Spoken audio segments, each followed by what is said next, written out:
वो सब कुछ हमने सारी बातें माननीय अदालत को बताई है। माननीय अदालत हमारी बात से संतुष्ट हुई और अदालत ने 4 बजे शाम को ऑर्डर के लिए रखा था। हमने ऑर्डर पता किया है, ऑर्डर हमारे पक्ष में आया।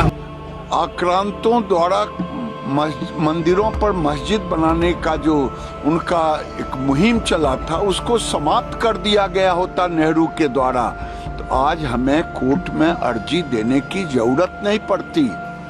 कि आप 800 साल के बाद कह रहे हैं कि वो दरगाह नहीं है। देश के अंदर हो क्या रहा है, एक पूरी कम्युनिटी को आप कहाँ ले लगाना चाहते हो, किस साइड लाइन में लगाना चाहते हो?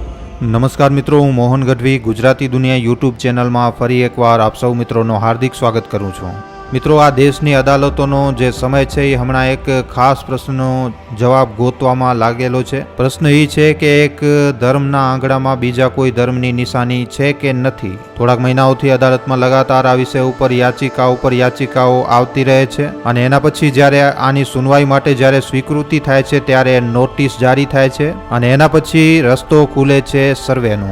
એવો જ સર્વે જેમ કે વારાણસીમાં જ્ઞાનવાપી મસ્જિદમાં થયો, મથુરા અને સંભલની શાહી જામા મસ્જિદમાં થયો અને આના પછી થયો ખૂબ જ મોટો વિવાદ। અને આ કડીમાં મિત્રો તાજો ઉદાહરણ છે આજની તારીખમાં રાજસ્થાનમાં અજમેર શરીફની દરગાહનું। 27 નવેમ્બરના રોજ અજમેરની જિલ્લા ન્યાયાલયે ई યાચિકા ઉપર નોટિસ જારી કર્યો, જેમાં દાવો કરવામાં આવ્યો હતો કે અજમેર શરીફ દરગાહની નીચે સંકટમોચક મહાદેવનું મંદિર છે। શું છે આ મામલો, યાચિકાકર્તાઓના તર્ક શું છે અને દરગાહનો અસલી ઇતિહાસ શું છે, બધા પ્રશ્નો ઉપર આજના આ વિડીયોમાં આપણે ખૂબ જ વિસ્તારપૂર્વક વાત કરવાની છે। માટે વિડીયોને છેલ્લે સુધી જોવા તેમજ લાઇક અને શેર કરવા ખાસ વિનંતી। અને જો તમે આ ચેનલ ઉપર પહેલી વાર આવ્યા છો તો હમણાં જ ચેનલને સબસ્ક્રાઇબ કરી લેજો। તો ચાલો આજનો આ મહત્વપૂર્ણ વિડીયો શરૂ કરીએ।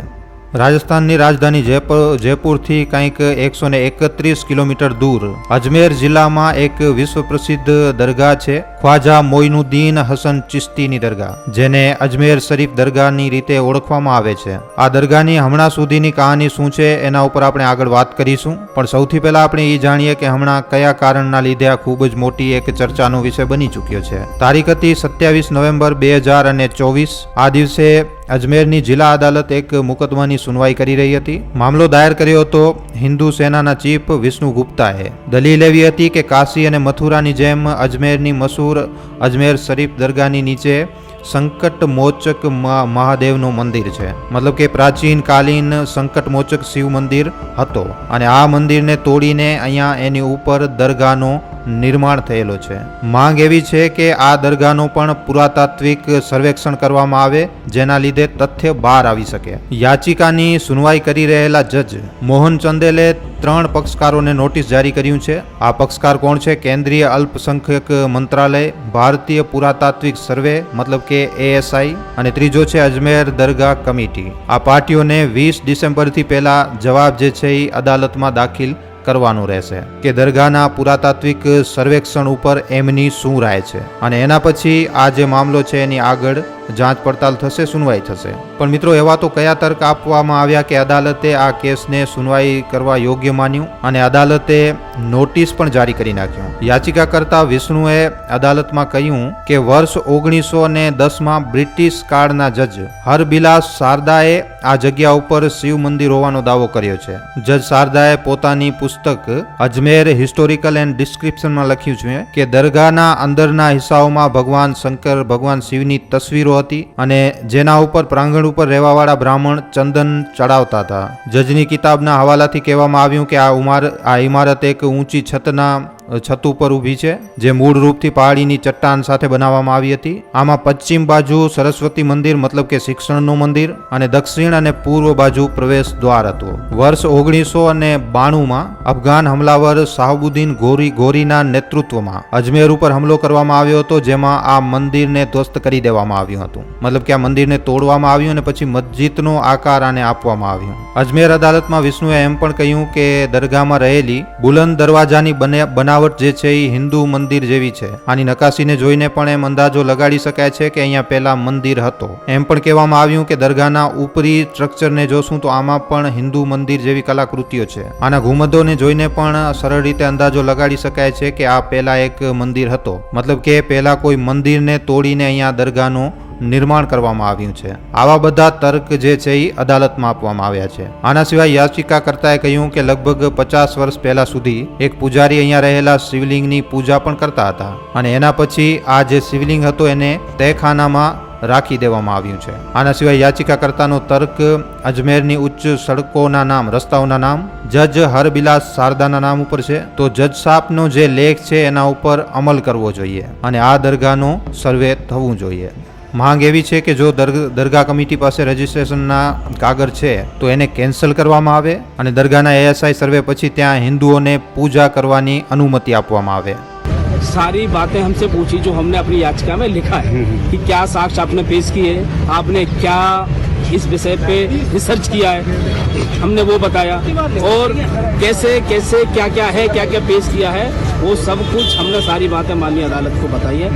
माननीय अदालत हमारी बात से संतुष्ट हुई और अदालत ने 4 बजे शाम को ऑर्डर के लिए रखा था. हमने ऑर्डर पक्का किया है, ऑर्डर हमारे पक्ष में आया. આ મુકદ્દમા અને અદાલતની નોટિસ ઉપર દરગાહ કમિટી બાજુથી પણ જવાબ આવ્યો છે. એમણે કહ્યું કે આ જે યાચિકા છે એ લોકપ્રિયતા લેવાનો એક સસ્તો स्टंट છે. देखिए, मामला तो एक न्यायिक प्रक्रिया है. CPC के तहत सबको अधिकार है कि न्यायालय में वाद प्रस्तुत करें कोई अगर उनका मामला है तो. और अजमेर दरगाह से रिलेटेड एक वाद जो हिंदू सेना ने अजमेर न्यायालय में प्रस्तुत किया था, तो न्यायालय ने उसको उचित समझा और सुनवाई हेतु और उसको सुनवाई हेतु निहित करा है और संबंधित जो पक्षकार उन्होंने बनाए हैं उनको नोटिस जारी किए गए हैं. फिलहाल हम पार्टी नहीं है. इसमें दरगाह कमेटी जो स्टैच्यूरी बॉडी है, दरगाह की एडमिनिस्ट्रेटिव बॉडी है, उसको पार्टी बनाया है. आर्कोलॉजिकल सर्वे ऑफ इंडिया को पार्टी बनाया है और वकीलों से हमारी बात चल रही है और अगर उनकी एडवाइस आई तो हम प्रोसीडिंग में अगर शामिल होना है इसमें तो हम भी शामिल होंगे. આ મામલા ઉપર નેતાઓના પણ બયાન આવ્યા છે. वो क्या रहा है कि आप 800 साल के बाद कह रहे हैं कि वो दरगाह नहीं है? क्या मैसेज दे रहे हैं हम भारत का पूरे विश्व में? एक मजाक बनाकर रख दिया आप. प्लेसेस ऑफ वर्शिप एक्ट को कोर्ट, लोअर कोर्ट क्यों नहीं सुन रहा है? प्लेसेस ऑफ वर्शिप एक्ट को क्यों नहीं मान रहा है? तो इससे तो आप तो देश को एक सोशल प्रॉब्लम्स क्रिएट करेंगे. आज तक कांग्रेस की सरकार केवल तुष्टीकरण करते रही. तुष्टीकरण के कारण ही अगर ये 47 में ही आक्रांतों द्वारा मंदिरों पर मस्जिद बनाने का जो उनका एक मुहिम चला था उसको समाप्त कर दिया गया होता नेहरू के द्वारा, तो आज हमें कोर्ट में अर्जी देने की जरूरत नहीं पड़ती. ये पूरे देश में आग लगाने की बातें हो रही हैं. क्या हो क्या रहा है देश में, प्रधानमंत्री जी को भी देखना चाहिए और मैं चाहता हूँ कि माननीय सुप्रीम कोर्ट स्वयं संज्ञान ले. देश के अंदर हो क्या रहा है, एक पूरी कम्युनिटी को आप कहाँ ले लगाना चाहते हो, किस साइड लाइन में लगाना चाहते हो. आप उनके धार्मिक स्थल नहीं छोड़ रहे, आप उनकी प्रॉपर्टीज के ऊपर आप नहीं छोड़ना चाहते. आप क्या करना चाहते हो, हमारे साथ हमें लगाना कहाँ चाहते हो वो बता दो. आप कौन कौन सी मस्जिद के नीचे ढूंढते फिरेंगे, कौन कौन सी मस्जिदों के नीचे ढूंढेंगे, कोई लिमिट है या नहीं है? 1991 वर्शिप एक्ट बिल्कुल साइड में लगा दिया. देश के अंदर करना क्या चाह रहे हैं, अपने राजनीतिक हित को साधने के लिए क्या देश जला देंगे?